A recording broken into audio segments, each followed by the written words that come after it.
why EU tariffs can't stop Chinese EVs? That's interesting because I thought the tariffs would stop it. Holy. These must all be ready to explode. I watched a video from a very reliable source on YouTube that says anytime you see a bunch of Chinese EVs like this, it's because they're unsold and about to explode. European imports of Chinese EVs surged from $1.6 billion in 2020 to $11.5 billion in 2023. EU needs EVs to meet ambitious climate. Dude, it's really funny. I hope they don't talk about this. I think this is deep enough that they probably wouldn't talk about it. There's such a fucking power struggle going on right now between Europe and China over these cars. It's because Europe has all these big car companies, mostly based out of Germany. They're afraid. They're afraid of Chinese EVs. Chinese EVs are going to come in at low cost and them up. And so there's these big tariffs going up that are blocking Chinese EVs. The problem is China is doing counter tariffs to put pressure back on Europe. And one of the ones they did was a pork tariff. So if you make and sell pork, China's not buying it, or they're putting tariffs on it so they can't sell it. And that really Spain. And surprise, surprise, in the last round of European Union talks about these tariffs, Spain was like, you know what, guys? I think we should ease up. Spain was the one being shaky. It's so interesting how it's all connected. Anyway, there's like this weird tariff war ratcheting up as China is trying to force down mid the ability to export all these EVs to Europe. European countries have reportedly been divided on the issue.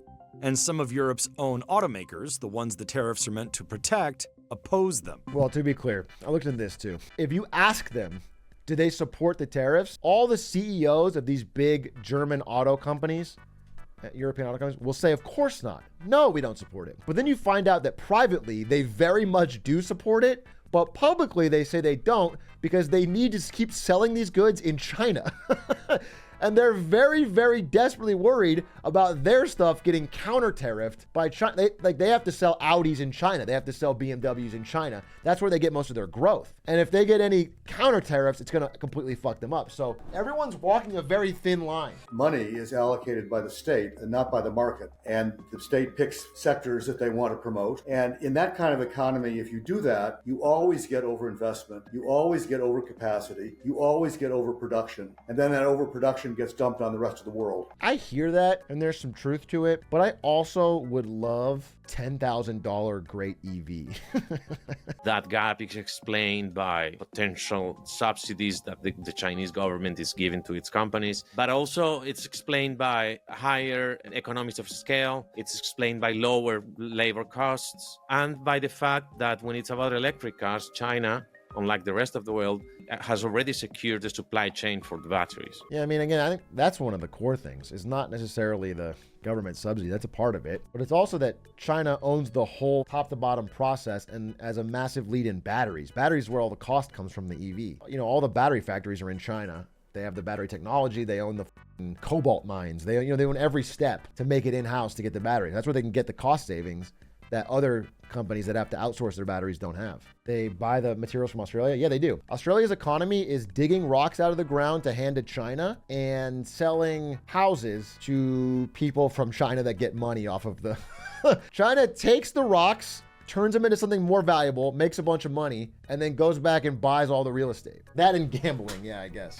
Australia doesn't have a local auto industry to protect. Why aren't Chinese EVs mainstream there? They are. 80% of electric vehicles sold in Australia are made in China. 80%. These tariffs could make it more challenging for Europe to meet its ambitious climate policy goals.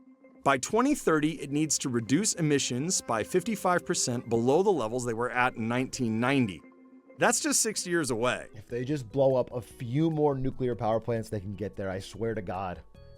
If they just blow up a few more. The holdup to EV adoption in many markets like the US and Europe is, one, there's not as much public fast charging available. Yeah, it's interesting because I get caught up on the right answer for a country when it comes to the EV situation, especially if you have a huge, important domestic car industry like Europe does, like Germany does. You don't want like all those jobs to disappear. There's something to it. But with solar panels, it's like, bro, why don't we just buy the cheap Chinese ones? They make good quality, cheap ones en masse. Let's just turn off the tariffs. Flood them in. It'll kill solar panel manufacturers in America. It will, but they can't compete. I mean, they just can't make them at the scale. Trump has said repeatedly, we're going to put tariffs on the foreign country.